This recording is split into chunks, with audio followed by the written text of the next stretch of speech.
Alléluia.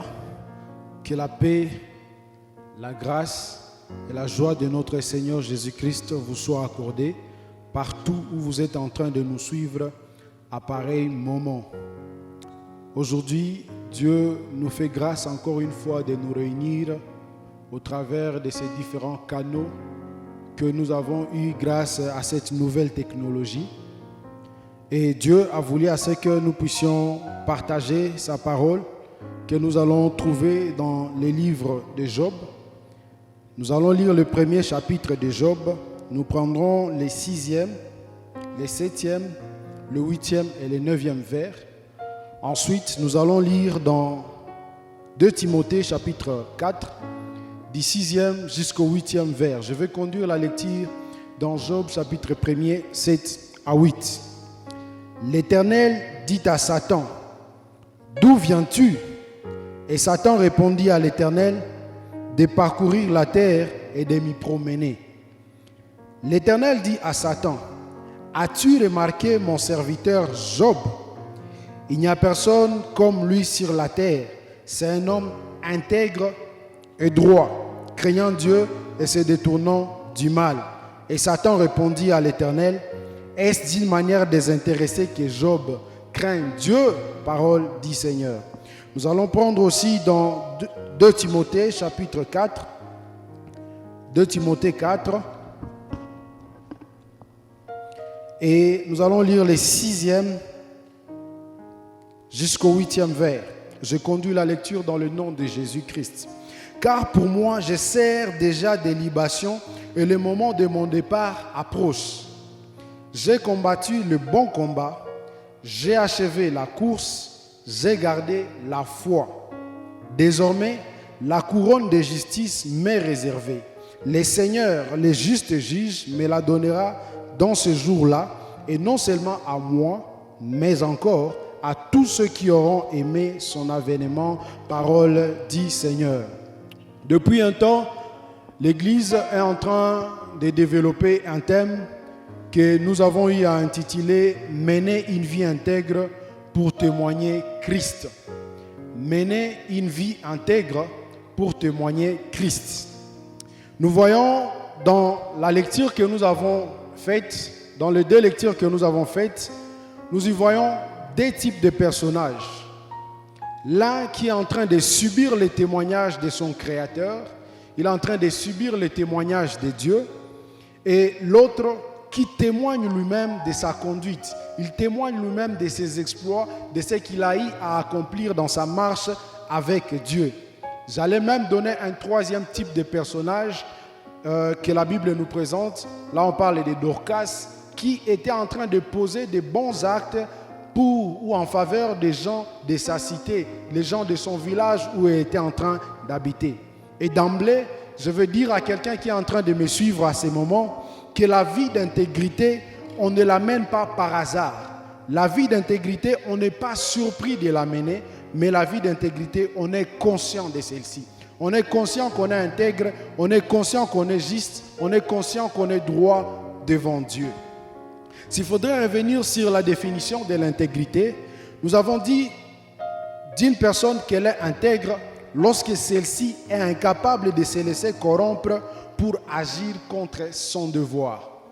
Pour le chrétien, il intègre un homme ou une femme qui connaît la parole de Dieu et qui choisit délibérément, là je souligne, qui choisit délibérément de marcher selon celle-ci sous l'action du Saint-Esprit.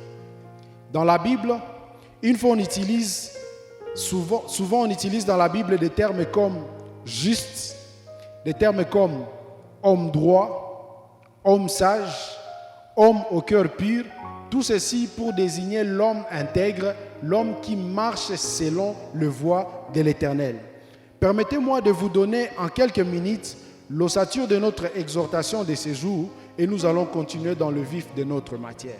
Dans un premier point, nous aurons à parler de la justice de Dieu vis-à-vis de la justice de ce monde ou bien de la justice humaine.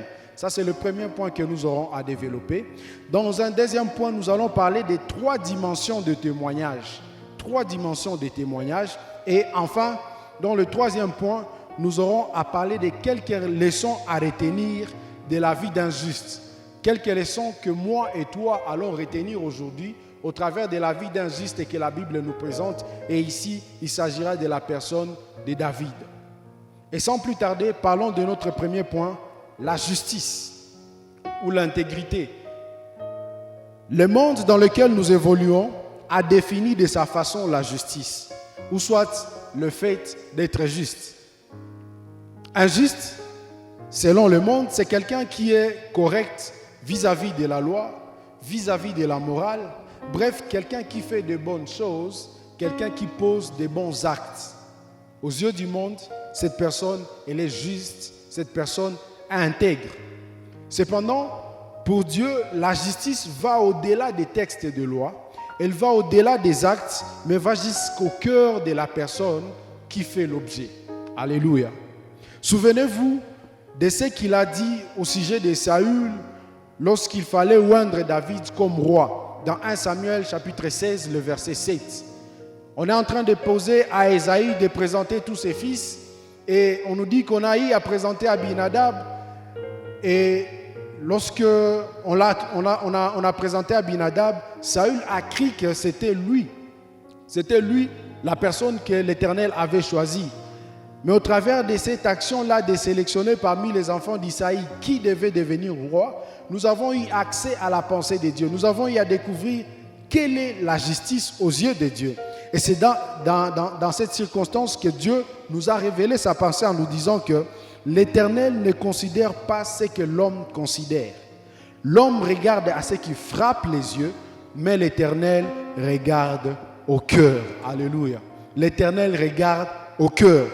Pour dire que l'intégrité dont il est question ici revient à la pureté des cœurs, causée par la nouvelle naissance en Jésus-Christ qui conditionne désormais notre marche. Donc, chaque fois que nous allons parler de l'homme intègre, chaque fois que nous allons parler de l'homme juste, ou bien de l'homme pur, de l'homme droit aux yeux de Dieu, revenons toujours à cette compréhension. Le cœur qui a été renouvelé grâce à la nouvelle naissance en Jésus-Christ. Parlons alors de 3 dimensions de témoignage d'un homme intègre. En soi, la vie chrétienne est une vie de témoignage continuel. C'est une vie de succession de témoignages. D'abord de la part du Créateur qui témoigne de sa créature, qui atteste de l'intégrité de sa créature. En deuxième lieu, nous allons voir les témoignages de l'entourage, c'est-à-dire les gens qui nous entourent. Et la troisième dimension du témoignage, c'est le témoignage personnel ou le témoignage de nous-mêmes. La Bible dit que l'Esprit de Dieu doit attester à notre esprit que nous sommes réellement enfants de Dieu, que nous sommes justes, que nous sommes intègres. Et là, nous avons plusieurs passages de la Bible qui reviennent à ces faits-là, que c'est le Saint-Esprit qui atteste à notre esprit que nous sommes enfants de Dieu. Nous n'avons pas des choses au travers desquelles nous pouvons prouver que je suis enfant de Dieu, à part ce fait que le Saint-Esprit atteste à notre esprit. Vous savez, des fois, on tombe dans le piège, dans la vie de tous les jours, on te pose la question, comment est-ce que tu peux me prouver que tu es chrétien? La chrétienté, on ne sait pas la prouver. La chrétienté, on la vit et on a l'attestation du Saint-Esprit que réellement notre nom est inscrit dans le livre de la vie. Ça, c'est le premier témoignage. Deuxièmement, parlons de notre entourage. Notre entourage doit aussi le témoigner en voyant notre conduite dans la société. Et nous-mêmes, nous devons être en mesure de proclamer ce que nous sommes en Jésus-Christ. Notre entourage doit être capable de nous pointer du doigt et de dire réellement cette personne s'est conduite selon la voie de l'Éternel. Réellement cette personne, elle est juste. Réellement cette personne est intègre. Et la Bible est en train de nous dire que nous sommes entourés d'une nuée de témoins, de gens qui nous assistent, de gens qui nous voient et qui sont en train de nous observer, voir réellement si nous reflétons ce que nous déclarons au jour le jour. Et la troisième dimension, c'est la dimension de notre témoignage de nous-mêmes. Ce que nous disons de nous-mêmes. Et c'est là que nous avons pris ces passages de l'apôtre Paul qui était en train de dire réellement, après tout ce que j'ai eu à vivre sur cette terre, après tout ce que j'ai eu à expérimenter, moi je trouve que j'ai combattu le bon combat. J'ai gardé la foi et j'ai achevé ma course. Il est important que pour nous, bien-aimés, chacun de nous soit en mesure de donner un tel témoignage de sa course, un tel témoignage de son parcours sur cette terre. Je vais souligner en disant que notre propre témoignage, ou mieux celui de l'entourage, ne devrait pas précéder les témoignages de notre Dieu. Même si c'est des choses auxquelles nous participons actuellement dans le corps du Christ. C'est vrai, le témoignage des gens, le témoignage de nous-mêmes est en train de prendre de plus en plus d'ampleur dans le corps du Christ. On ne se soucie plus du témoignage de Dieu. On ne se soucie plus de ce que Dieu dit de nous-mêmes. Nous nous contentons actuellement de paraître bien aux yeux des gens, de paraître bien à nos propres yeux, et on ne sait pas se poser la question, est-ce que je parais aussi bien devant l'Éternel? Je vais dire que ce qui fait de la différence entre le christianisme et les autres religions, ça réside même à ce niveau-là. Pour les autres religions, mon propre témoignage ainsi que les témoignages de mon entourage suffisent pour que je puisse être traité de juste. Mais pour nous, chrétiens, pour nous qui sommes dans le christianisme, les témoignages de notre Dieu comptent d'abord, et puis les témoignages de notre entourage, et notre témoignage vient en troisième position. Donc, disons que tout doit commencer en l'acceptation de Jésus-Christ comme Seigneur et Sauveur de notre vie. Et c'est là qu'on devient juste. Romains chapitre 3, le verset 23 à 24 est en train de nous dire « Car tous ont péché et sont privés de la gloire de Dieu. Et ils sont gratuitement justifiés. » J'aime la version parole de vie qui dit « Et Dieu les rend justes gratuitement par les moyens de la rédemption qui est en Jésus-Christ. » Jésus-Christ, il est notre justice. Jésus-Christ, il est celui qui nous rend justes devant Dieu. Il n'est pas aussi exclu que plusieurs enfants de Dieu ont déjà eu ces témoignages du Saint-Esprit qui attestent réellement, oui, qu'ils sont enfants de Dieu, mais celui de l'entourage ne suit pas. Et nous voyons des chrétiens, oui, nés de nouveau, oui, qui craignent Dieu, mais l'entourage ne témoigne pas réellement de leur chrétienté. Peut-être parce qu'ils ne marquent pas des actes de foi là où ils sont en train d'évoluer. Peut-être parce qu'ils ne sont pas en train de se conduire comme des chrétiens là où ils sont en train d'évoluer, quand bien même nés de nouveau. Je crois qu'en ces temps de crise mondiale, en ces temps de crise identitaire, il est temps que notre entourage témoigne aussi de notre justice, de notre intégrité. Ils doivent savoir auprès de qui ils peuvent aller. Ils doivent savoir auprès de qui ils peuvent aller trouver secours lorsque ça ne va pas. Un homme de Dieu était en train de dire, ces temps que nous sommes en train de traverser, je suis en train de me rendre compte qu'il y a une confusion entre les croyants et les non-croyants. Pourquoi? Parce que nous tous, lorsqu'on entend parler du Covid, on tremble. Nous tous, lorsqu'on entend parler de la pandémie, on est dans la peur, on est dans la frustration. Et on se pose la question de savoir qui est guerrier, qui est armé de l'Éternel et qui ne l'est pas. Et il était en train de dire, si nous, chrétiens, si nous qui sommes armés de l'Éternel, nous nous mettons à trembler à ces temps-ci, rassurez-vous que ceux-là que nous considérons comme citoyens, comme civils simples, ils vont mourir de peur.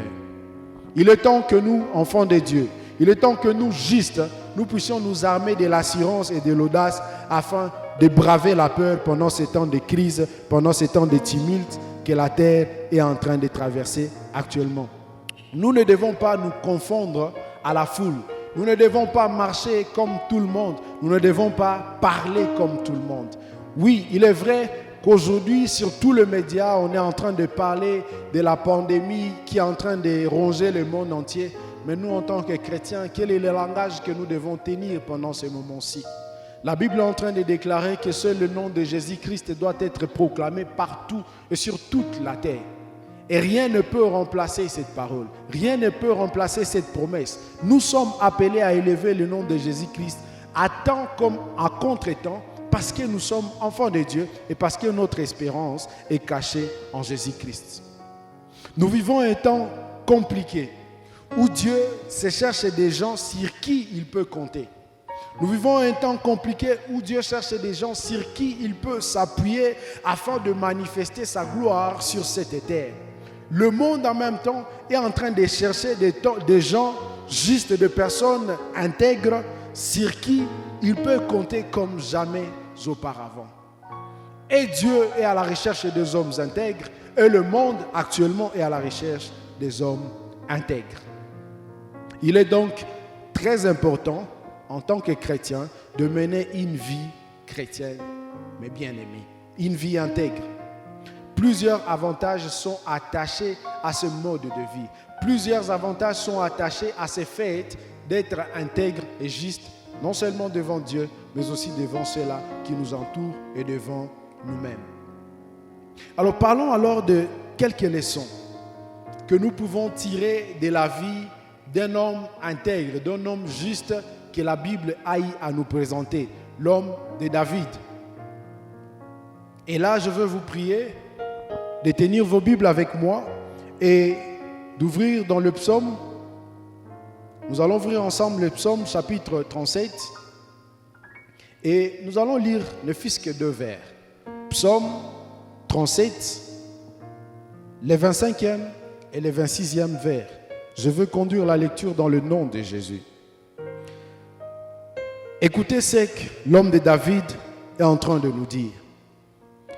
J'ai été jeune, j'ai vieilli et je n'ai point vu les justes abandonnés, ni sa postérité mendiant son pain.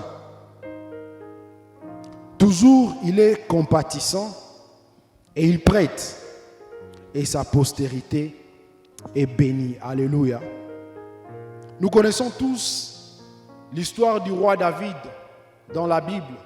Cette histoire qui part de ces jours-là où il a fallu qu'il soit oint comme roi pendant qu'il était encore un petit berger derrière le troupeau de son père.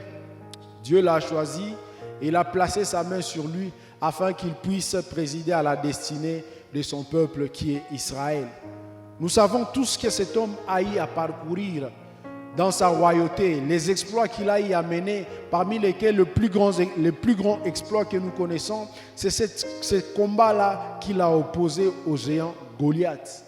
Et c'est là qu'on était en train de dire que Saül a tué 1000 et David a tué ses 10 000. Et la gloire de David était en train de s'accroître au jour le jour. Les passages où nous avons lus, moi je l'appelle comme conclusion d'une vie d'un juste. Conclusion d'un parcours d'un patriarche, d'un aîné dans la foi. Je vous prierai de tenir ces passages même à cœur et vous y appuyer tout le jour de votre vie parce que ces passages nous donnent beaucoup de bienfaits que nous tirons en tant que justes. Écoutez ce que David est en train de dire. J'ai voulu un peu caricaturer ces passages afin que nous puissions ensemble bien le comprendre et tirer tout ce qui est comme bienfait qui est caché à l'intérieur de ces passages. David, il est en train de présenter une situation que je peux appeler comparaison entre le juste et le méchant. Il présente le parcours du méchant. Il est en train de dire que le méchant, il ne dure jamais longtemps. Son séjour est comme de l'herbe. C'est vrai, il vient, il brille et puis après le méchant disparaît. David, il avance, il dit que la pauvreté de celui qui obéit à Dieu vaut mieux que la richesse de tous les gens mauvais de la terre. Il dit que j'ai vu le méchant en train de planifier, de comploter comme les justes, contre les justes. Il a pris son arc, il a rangé, il a tout mis en ordre. Et lorsqu'il voulait lancer l'arc contre les justes, David est en train de dire que cet arc est retourné contre lui-même, contre le méchant. Il présente le méchant, il dit, le méchant, sa progéniture, sa postérité ne dure jamais longtemps. Il dit que sa postérité, elle est maudite. David, il est en train de se mettre, là j'imagine, l'homme de David, pendant qu'il était en train d'écrire ce psaume, il est en train de se mettre, il est en train de réfléchir, il regarde un peu les gens avec qui il a évolué, il regarde un peu les personnes influentes qui ont été dans sa société. David, il regarde, J'étais avec un tel, maintenant il n'est plus. J'étais avec un tel, voilà ce qu'il est devenu aujourd'hui. J'étais avec un tel, son parcours était comme ceci, comme cela. Ses enfants ont vécu ceci et cela. Je regarde monsieur tel, dans tel village, voilà comment il s'est conduit avec Dieu et voilà comment il a fini sa marche avec Dieu. Et David, à la fin de tout ceci, il se met à donner une conclusion. Il dit, j'ai été jeune, voilà maintenant que je suis vieux. Je n'ai jamais vu un juste être abandonné. Alléluia. Et là, je veux souligner, il dit, je n'ai jamais vu un juste être abandonné. Et ça, c'est la première leçon, le premier avantage que nous tirons lorsque nous sommes en train de mener une vie intègre, une vie de justice au devant de Dieu. Dieu ne nous abandonne jamais. David, lorsqu'il a dit ainsi, c'est par expérience. C'est comme une conclusion de sa vie. Il dit, dans tout ce que j'ai vu sur cette terre, je n'ai jamais vu un juste être abandonné. Puisse Dieu donner à quelqu'un à cœur ce message afin qu'il puisse s'y appuyer et dire, si c'est ce que Dieu a dit, alors ma responsabilité à moi, c'est d'être juste et Dieu s'occupera du reste. David continue en disant, je n'ai pas vu la descendance du juste mendier son pain. Alléluia. Je n'ai pas vu la descendance du juste mendier son pain. Pour dire que lorsqu'on accepte de mener une vie juste, lorsqu'on accepte de mener une vie intègre devant Dieu, non seulement nous, aujourd'hui, on est pris en charge par notre Dieu, mais aussi et surtout notre progéniture, ceux-là qui viennent après nous, bénéficient de ce que nous avons eu à poser comme acte aujourd'hui.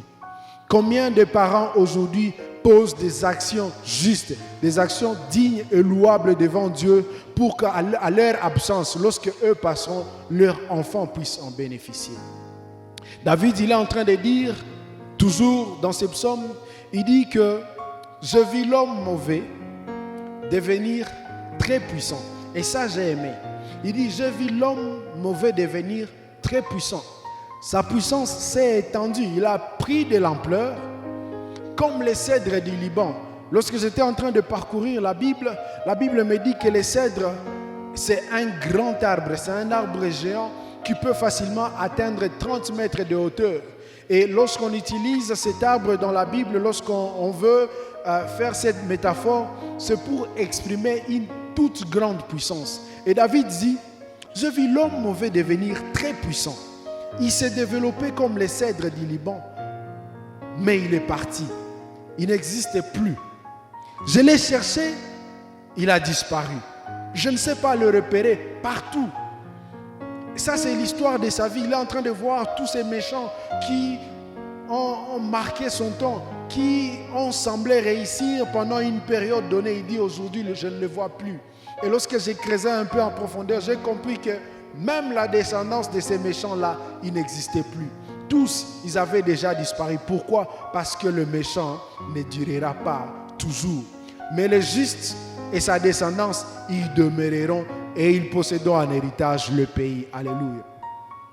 Et plus loin, le même psaume est en train de dire que la postérité du méchant ne dure pas, car ils sont tous maudits. Ils sont tous maudits. Mais celui qui est intègre, il a une postérité. Cet après-midi, Dieu a voulu à ce que je puisse partager avec vous cette parole. Vous interpeller en tant que chrétien, en tant qu'enfant de Dieu, qu'il est de notre responsabilité de mener une vie intègre. Et par la suite, jouir du témoignage. Ce témoignage qui est sur 3 dimensions. D'abord, le témoignage de notre Créateur, notre Dieu. Ensuite, le témoignage de notre entourage, des gens qui nous voient, des gens qui vivent avec nous au jour le jour dans la société. Et par la suite, notre propre témoignage. Que disons-nous de nous-mêmes? Nous avons compris que David, après toute la vie qu'il a eu à mener, après tous les exploits qu'il a eu à accomplir sur terre, il a dit qu'il n'a jamais vu. Il n'a jamais vu un juste être abandonné. Bien-aimé dans le Seigneur, Dieu est en train de se chercher une armée de justes en ce temps de la fin. Dieu est en train de se constituer une armée de gens intègres, d'hommes et de femmes intègres sur qui il peut compter pour apporter sa gloire, pour apporter sa lumière partout jusqu'aux extrémités de la terre. J'ai dit à l'introduction de ce message qu'on n'est pas surpris de mener une vie intègre.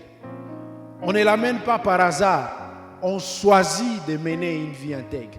On se décide de mener une vie intègre. Et avec l'aide du Saint-Esprit, on y parvient toujours. Je prie que Dieu puisse vous bénir partout où vous êtes en train de nous suivre. Que Dieu puisse faire de vous des hommes et des femmes intègres afin que partout où vous serez en train de vivre, partout où vous serez en train de passer, vous puissiez refléter la gloire de Dieu. Et que tout ce que vous serez en train de suivre, que les succès puissent l'accompagner et le suivre.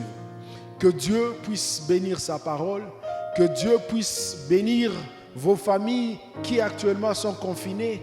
Mais par la grâce de Dieu, nous sommes en train de voir une lueur d'espoir et savons que cette situation, elle ne va plus durer longtemps. Et désormais, et dans le peu de temps qui sont au-devant de nous, nous allons encore ensemble nous assembler et célébrer notre Dieu, célébrer notre Seigneur Jésus-Christ. Que Dieu te bénisse, toi juste, et que tu prospères à tous égards dans le nom de Jésus. Amen.